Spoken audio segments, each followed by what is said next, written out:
this traffic junction is always jammed. It's a typical Tuesday for Eve Seong, a busy real estate broker in Singapore. This is the place I'm going to, the property here. Today she's showing us her downtown listings, and even though we haven't crossed a bridge, driven through a tunnel or been on an interstate, we've already racked up $2.50 in tolls just by driving downtown in the middle of the day, in the middle of the week. In Singapore, it's pay as you go. Tolls are collected automatically under a plan known as Electronic Road Pricing, or ERP. The goal? To unclog urban traffic jams by discouraging driving on popular roads during peak hours. Unless I have no choice, I will travel a long way to get to the place if I can avoid the ERP system. Singapore's road pricing system, the world's first, was born out of necessity. An island nation of about 400 square miles, Singapore is crowded, the third most densely populated country in the world, with 4.8 million people.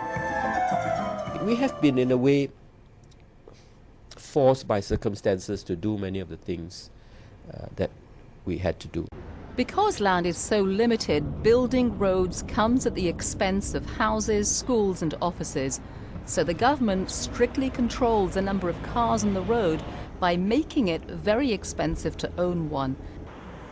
Citizens must bid for a license just to buy a car, a permit which can cost as much as the car itself. And that's just the beginning of what drivers have to pay. But once we get in, we had to go through another gantry.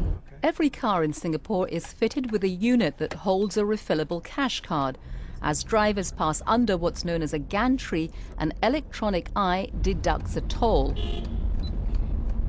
It's not rocket science to know that if you charge people for use of certain commodity, that use is managed and controlled. To keep traffic moving, toll rates are higher during the rush hour. So by pricing the roads at different rates at different times, you actually encourage people to shift their patterns.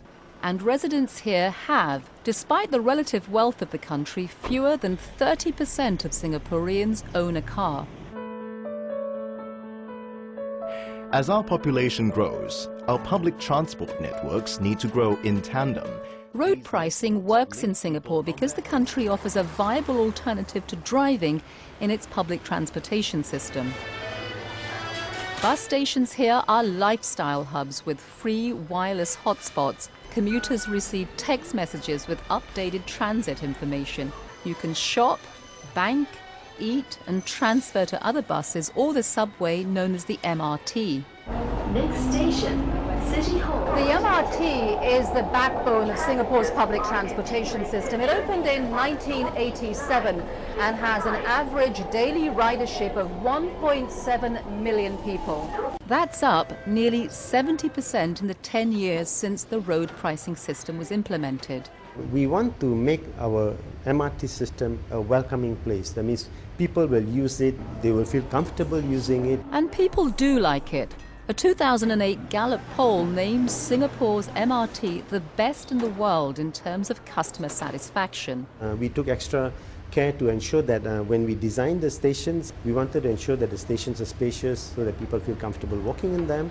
But not too comfortable. Loitering is illegal and there are hefty fines attached. You see, it's not working. Oh, I got some problem with the cart. I gotta pull over, otherwise I get fined. In this country, famous for its fines, there are of course penalties for driving through the gantries with insufficient funds. This is what people say about Singapore. Pay is a fine country. Fine, F-I-N-E. Not surprisingly, road pricing in Singapore isn't popular with drivers. First complaint really is that I've got to pay. People don't like paying for things which they perceive to be free. I mean, I've paid my road taxes, I've paid my income taxes. Why do I need to pay for this? Some merchants in Singapore's Chinatown have another complaint. They say the tolls are discouraging shopping in their area. The government is well aware of their unhappiness. They don't agree with it, but I think they've come to accept it. And I think that's probably the best that we can hope. And how, Mr. Minister, do you get to work? I drive myself because A, my time is valuable, and B, because I can afford to. For World Focus, I'm Daljit Dhaliwal reporting from Singapore.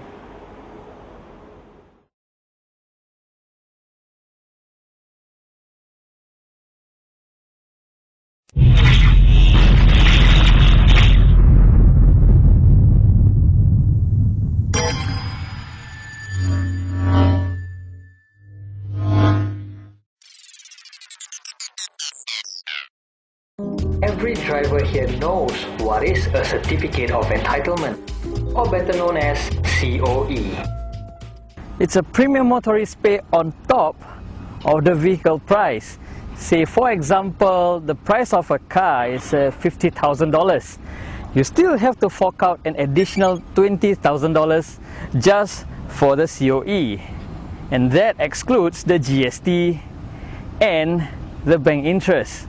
So when you add all of that up, it gets very, very pricey to purchase a car. Lately, COEs have become so expensive that it is cost prohibitive to own a car. But despite all this, Singaporeans are still a car crazy lot. However, after years of enjoying affordable COE premiums, the government decided to bring all of that to an end. Why? Simply because A, to control the car population here in Singapore, and B, to encourage Singaporeans to go public. And that includes drastically cutting the supplies of COE. Yes, inflated car prices. Somehow, some Singaporeans are still changing their rides, although it's an expensive thing to do now. Although cars are getting much more expensive now, Singaporeans are playing it smart. They turn to the used car market instead, and that usually saves a significant amount of money. But is it a trend that will stay? We decide to get opinions from industry veterans.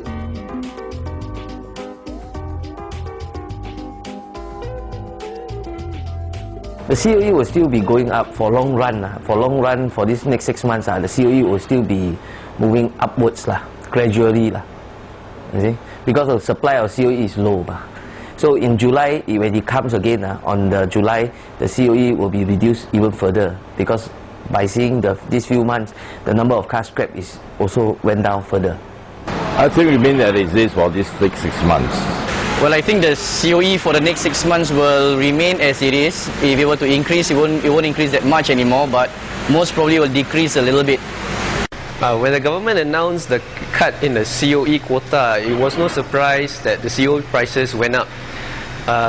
But from what I see, it will probably stabilize within the next few months, or probably towards the end of this year, and it will maintain at a certain level.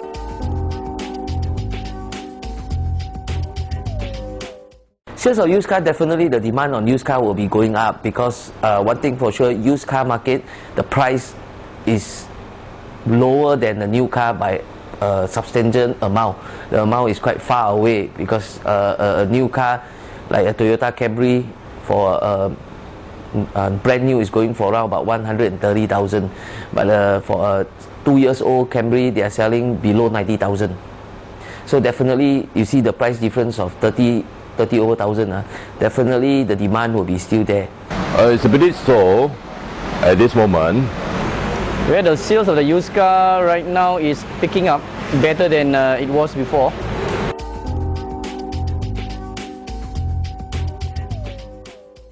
Not everybody go in can get the COE. So the next alternative way they will go is to the used car market. Because nowadays used car is different from 10 or 15 years ago.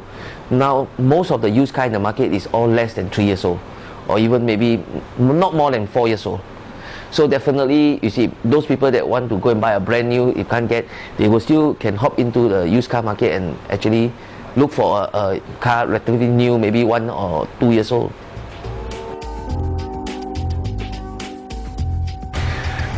looking at the current prices of COE, it's highly unlikely that I will be changing my car anytime soon.